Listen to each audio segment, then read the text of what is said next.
Mais en réalité, l'objectif de Macron, c'est de vider de substance ce grand débat. Alors pourquoi est-ce qu'il vide de substance ce grand débat? Je vous l'ai dit, je le répète, c'est parce qu'en fait, M. Macron n'a pas le choix. Il n'a pas le choix. Il est le dos au mur. M. Macron, comme c'était d'ailleurs le cas de son prédécesseur François Hollande ou de son antéprédécesseur M. Sarkozy, en fait, sont entre le marteau et l'enclume. Le marteau étant la Commission européenne, la Banque centrale européenne et l'OTAN, qui leur imposent des politiques très précises au nom des traités européens, au nom des directives prises par la Commission et des règlements, au nom également des décisions prises par le conseil d'administration de la Banque centrale européenne, au nom des réunions du Conseil de l'Atlantique. Donc ces décisions très précises sont demandées au président de la République. Et l'enclume, c'est le peuple français. Et donc les présidents de la République sont obligés d'appliquer cette politique, quoi que veuille et dise le peuple français.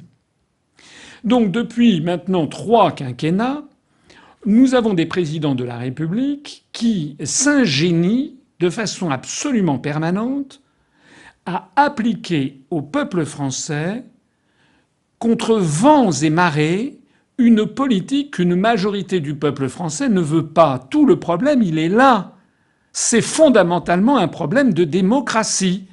C'est que fondamentalement, la devise de la République répétée dans l'article 2 de la Constitution, gouvernement du peuple, par le peuple et pour le peuple, est devenue complètement vide de sens. Et M. Macron fait une violation permanente de la Constitution, je l'ai dit dans le dossier sur les 13 violations de la Constitution, puisque ça n'est plus le gouvernement du peuple, par le peuple et pour le peuple, c'est le gouvernement de l'oligarchie euro-atlantiste, par la Banque centrale européenne, la Commission européenne et l'OTAN, et pour le bénéfice de l'oligarchie euro-atlantiste. Voilà son problème. En d'autres termes, un quiproquo extraordinairement explosif s'est noué. C'est que la population française croit encore que Macron a le pouvoir. Macron est obligé de faire comme s'il avait le pouvoir, parce qu'il ne peut pas dire en fait c'est les autres qui décident, parce que le scandale serait énorme, et ce serait reconnaître que j'ai raison depuis 12 ans que j'ai créé l'UPR, ce serait reconnaître qu'il n'y a pas d'autre solution que de sortir de l'Union européenne.